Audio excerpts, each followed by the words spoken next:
기도하겠습니다. 사랑해 주님 감사드립니다. 오늘 이 시간 저희들 말씀 듣기 위해서 한자리에 모였습니다. 우리 가운데 성령께서 함께하여 주시옵소서. 우리에게 지금 이 시간 가장 필요한 말씀으로 각자에게 들려지는 귀한 말씀이 되게 하여 주시옵소서. 부족한 입술로 주님 말씀 선포할 때 성령의 능력으로 붙들어 주시옵소서. 감사드리며 예수님의 이름으로 기도드립니다. 아멘.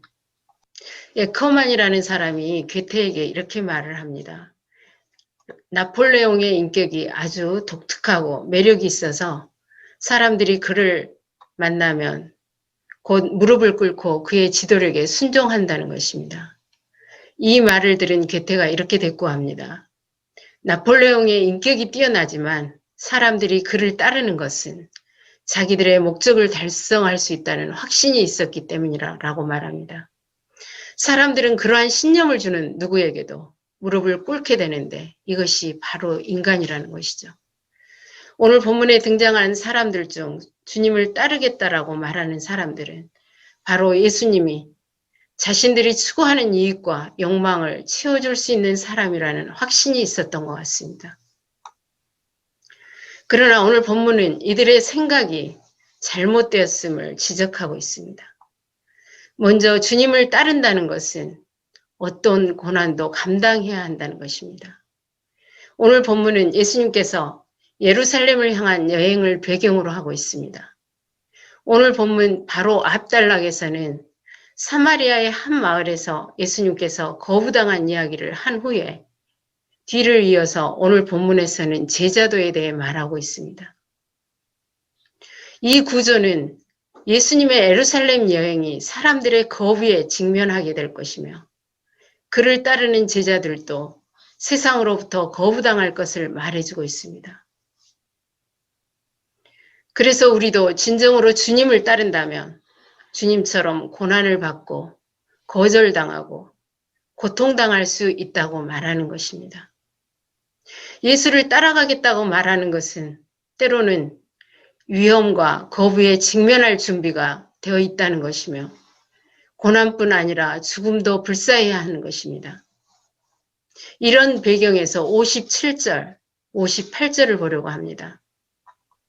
57절을 보면 주님께서 길 가실 때 어떤 사람이 찾아와 주님께서 어디로 가시든지 그 길을 따르겠다라고 말을 합니다.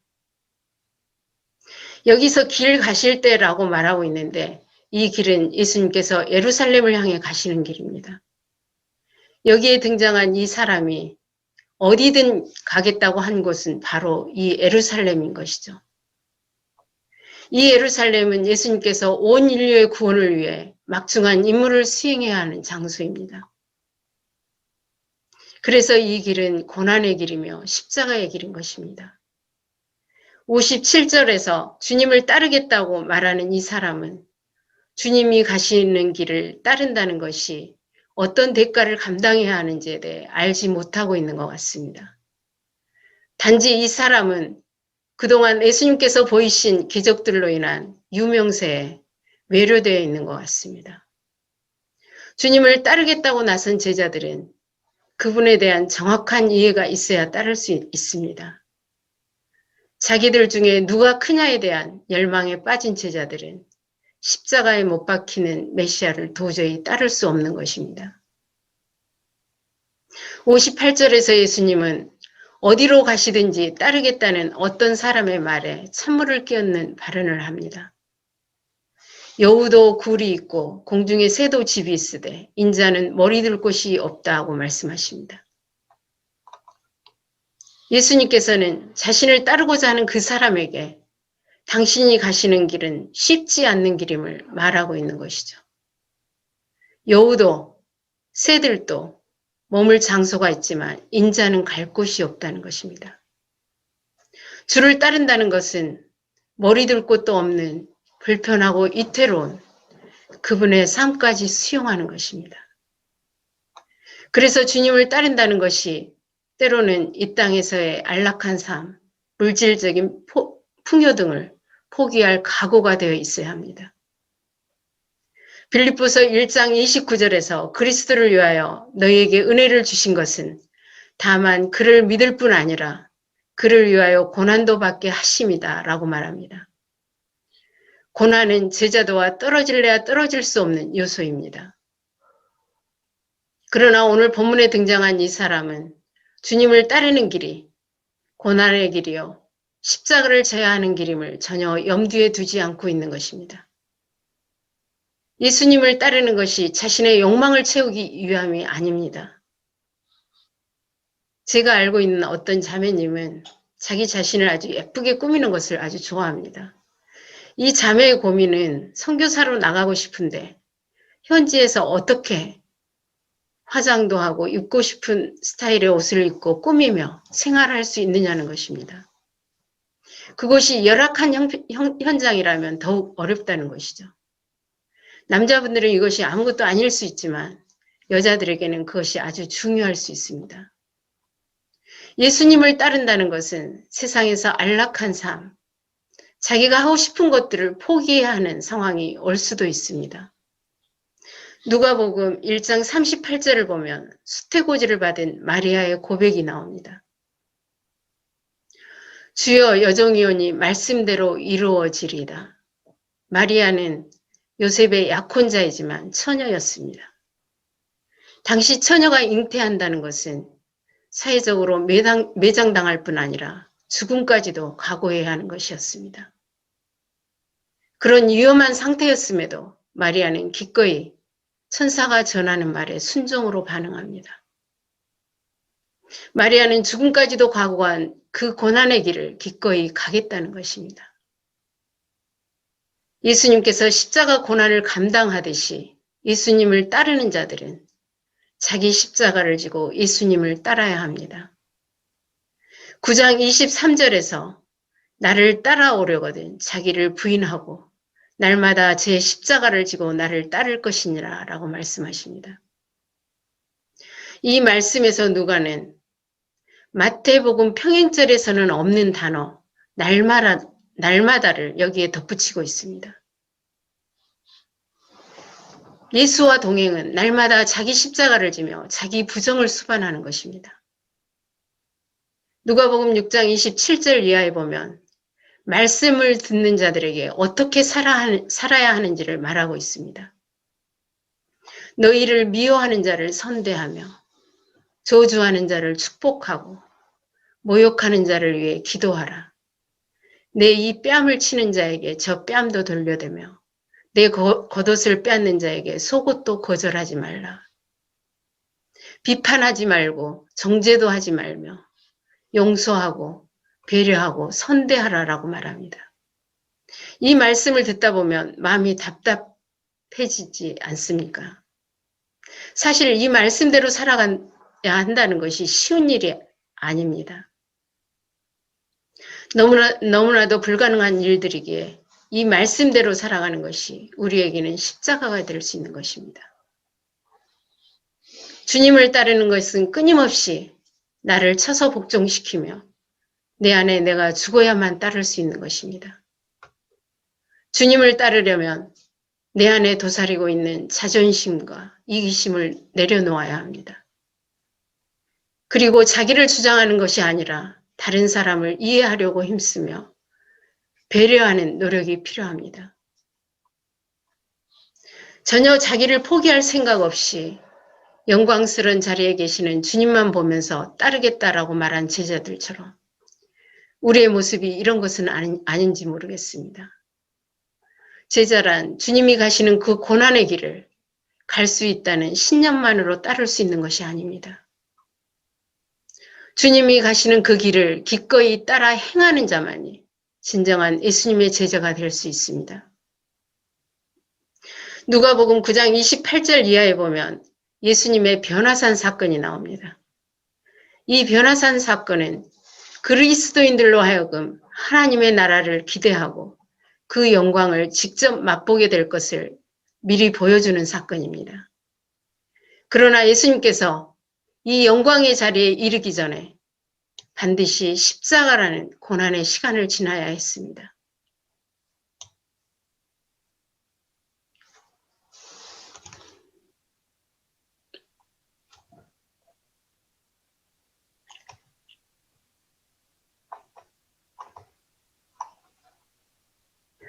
이제 주님을 따르겠다고 하는 제자들 또한 영광을 얻기 위해서는 매일매일의 십자가를 져야 하는 현재적인 삶을 살아내야 합니다.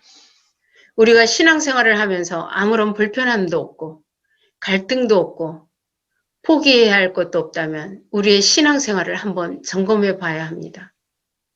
예수님을 따른다고 하면서 세상에서 머리 둘 곳을 찾느라 제자로서 본분을 잊고 살아가고 있지는 않는지요. 우리는 예수님을 따르면서 어떤 불편을 겪고 무슨 대가를 치르고 있는지 돌아보는 시간이 되었으면 좋겠습니다. 두 번째로 주님을 따르는 것이 모든 것의 우선순위가 되어야 한다는 것입니다. 59절에서는 예수님께서 자신을 따르라고 말씀하십니다. 주님의 이 권면에 또 다른 사람은 먼저 아버지를 장사하게 해달라고 요구합니다. 이 사람이 주님을 따르기 전에 먼저 하고자 하는 일은 아버지 장례를 치르는 것입니다. 이는 자녀로서 당연한 도리이기에 부당하다고 볼 수 없을 것 같습니다. 그러나 여기서 내 아버지를 장사하게 허락하옵소서에 대한 여러 가지 해석들이 있습니다.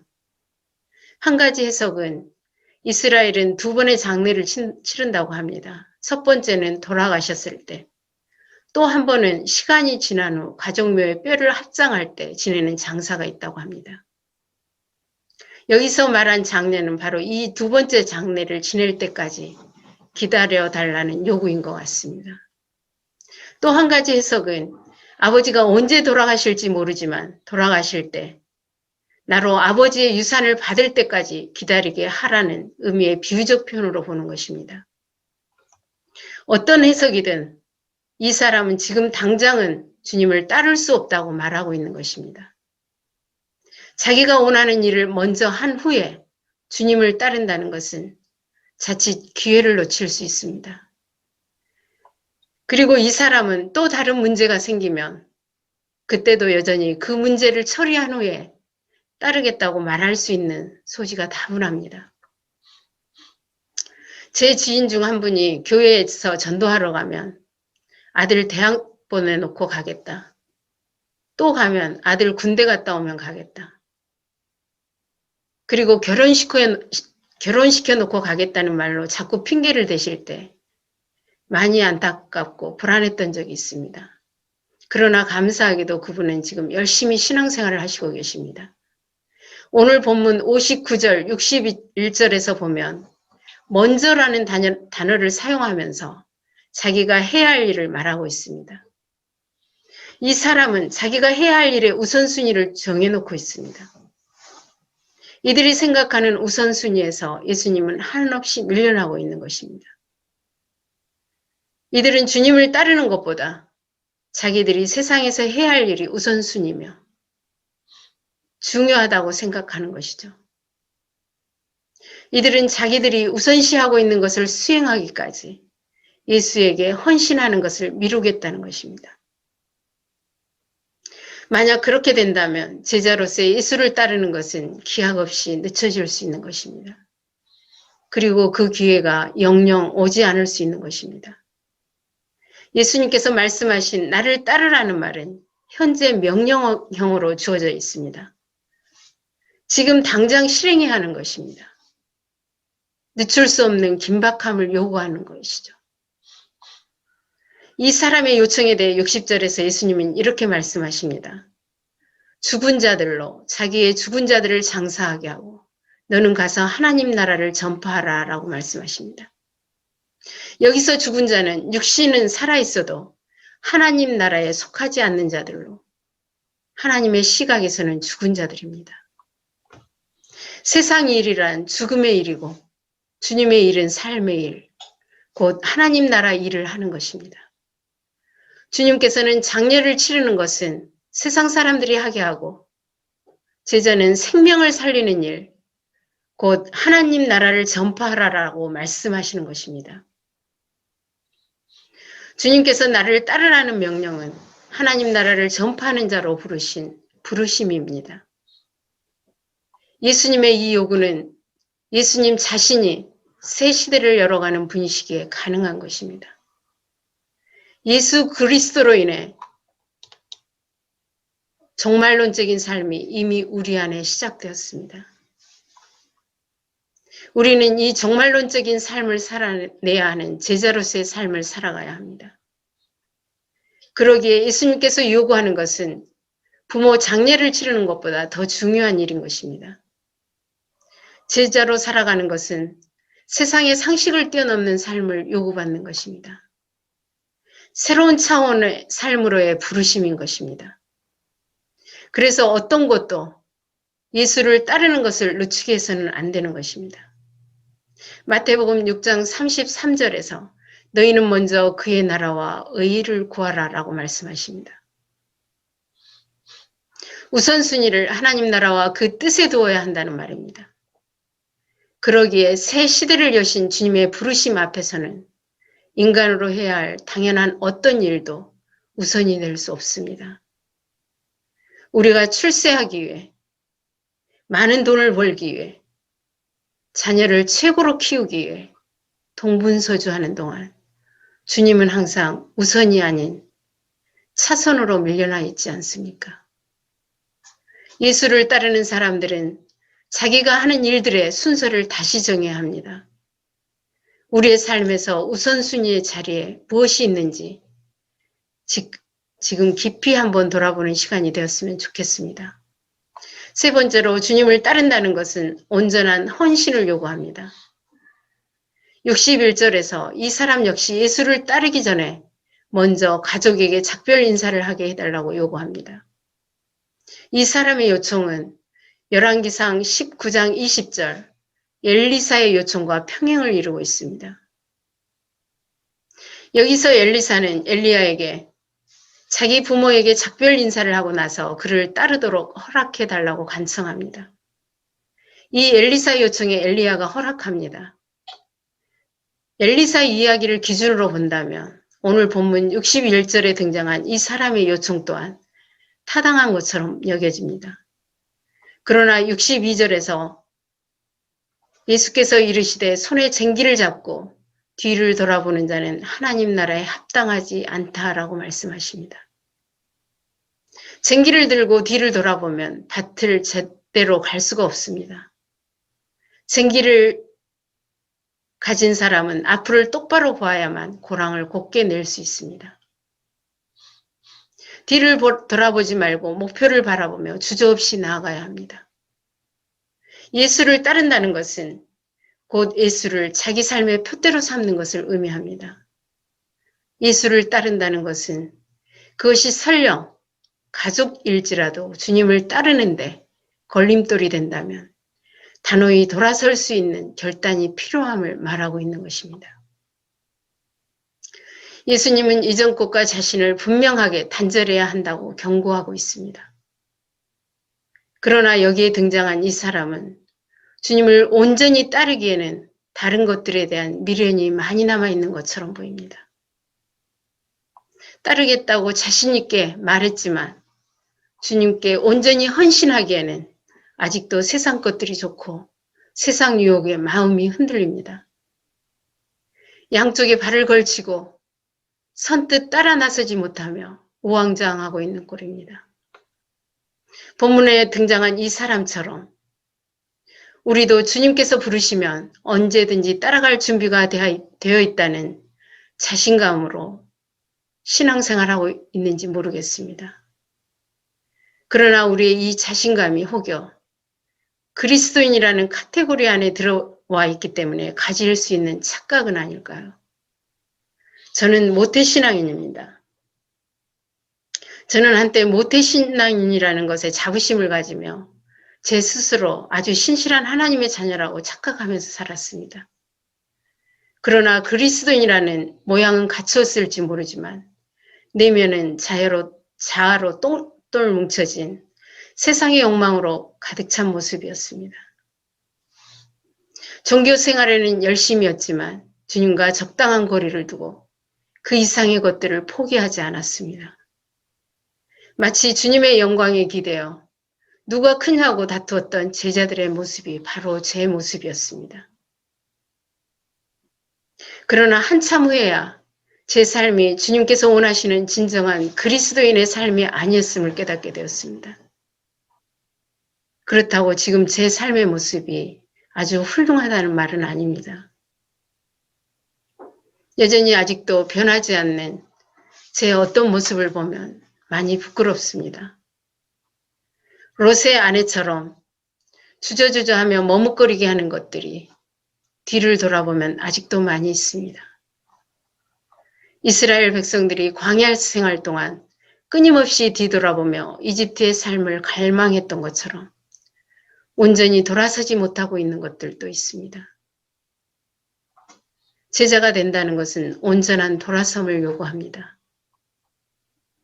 발을 걸치고 서서 이것도 좋고 저것도 좋아서 어정쩡한 모습으로 따를 수 없습니다. 두 발을 온전히 빼야 합니다. 주님을 따르는 데 있어서 절반이라는 개념은 없습니다. 전부가 아니면 아무것도 아닙니다. 온전히 떠나야 따를 수 있습니다. 베드로와 레이는 주님의 부르심에 한순간의 망설임도 없이 모든 것을 버리고 주님을 따랐다라고 말합니다. 여기서 모든 것을 버리다는 말은 모든 것에서부터 떠나다는 말입니다. 주님의 부르심에 때로는 내 삶의 터전과 믿고 의지하던 모든 조건에서 떠날 수 있어야 합니다. 주님을 따를 때 토를 달지 않는 온전한 헌신이 필요합니다. 보네퍼는 그리스도께서 사람을 부르실 때에는 그로 하여금 와서 죽으라고 명령하시는 것이라고 말합니다. 여기서 죽음이란 헌신된 제자로의 부름을 의미하는 것입니다. 어떤 희생도 치를 각오를 말하는 것입니다. 주님의 요구에 오늘 본문에 등장하고 있는 사람들의 반응은 극히 상식적이고 당연했습니다. 오히려 예수님의 말씀이 더 억지스럽고 매정하게 느껴집니다. 그러나 누가는 예수님과 동행하도록 부르신 소명 앞에서는 어떤 변명도 할 수 없음을 말하고 있습니다. 예수님께서는 새로운 시대를 여시는 분이시기 때문입니다. 그래서 예수님께서는 새 시대에 합당한 제자의 전적인 헌신을 요구합니다. 예수를 따른다는 것은 그를 따르기 이전의 생활 방식을 뒤돌아보지 않아야 합니다. 그리고 자신의 지난 날과 이전의 관계와 관습과도 결별해야 합니다. 따르겠다고 결심했으면 더 이상 머뭇거리지 말아야 합니다. 우리가 주님을 따른다면서 세상 것들의 마음을 빼앗기고 온전히 헌신하지 못하도록 붙잡고 있는 것은 무엇인지 살펴보면 좋겠습니다. 말씀을 정리하겠습니다. 오늘 본문에 등장하고 있는 세 사람을 누가는 정확히 어떤 사람인지 명시하고 있지 않습니다. 그저 어떤 사람, 또 다른 사람이라고 말하고 있습니다. 여기에 등장하고 있는 어떤 사람, 또 다른 사람, 이 자리에 우리 자신을 적용해 보면 어떨까요? 누가는 이 사람들에게 새 시대의 주인이신 예수님을 따르기에 합당한 제자로의 삶을 요구하고 있습니다. 제자란 이 세상의 많은 사람들이 받아들이지 않는 예수라는 존재를 따라간다는 사실을 직시해야 합니다. 그리고 예수를 따른다는 것은 쉬운 일은 아니지만 분명히 가야 할 길입니다. 어려운 길이지만 진정으로 가치 있는 일입니다. 그리고 그 길은 성령 하나님께서 함께 하시기 때문에 따를 수 있는 길입니다. 오늘 본문은 10장 1절부터 시작되는 70명의 제자들을 파송하는 사건을 준비합니다. 이는 누가 그 시대의 사역에 참여할 수 있는가를 묻고 있는 것입니다. 그 사역에 참여할 수 있는 제자는 안락한 삶을 등지고 사명을 위해 고난의 길을 향해 묵묵히 갈 수 있어야 하는 것입니다. 세상 사람들도 할 수 있는 일을 하는 것이 아니라 우선순위 자리에 하나님 나라 백성만이 할 수 있는 일을 배치시키는 것입니다. 그리고 주님을 푯대로 삼아 가야 하는 온전한 헌신을 요구받고 있습니다. 이제 우리는 우리 스스로에게 질문해야 합니다. 예수님의 길에 동참하기 위해 희생할 각오가 되어 있는가? 우리 삶의 우선순위를 주님께 내어드릴 수 있는가? 나의 전부를 걸고 예수님께 헌신할 수 있는가? 다 같이 기도하겠습니다. 사랑의 주님, 오늘 새 시대에 제자로서 어떻게 살아가야 될 것인가 말씀해 주셨습니다. 이 길을 우리의 힘으로 따라가기는 너무도 많이 힘들고 어렵습니다. 성령께서 우리와 동행하여 주시옵소서.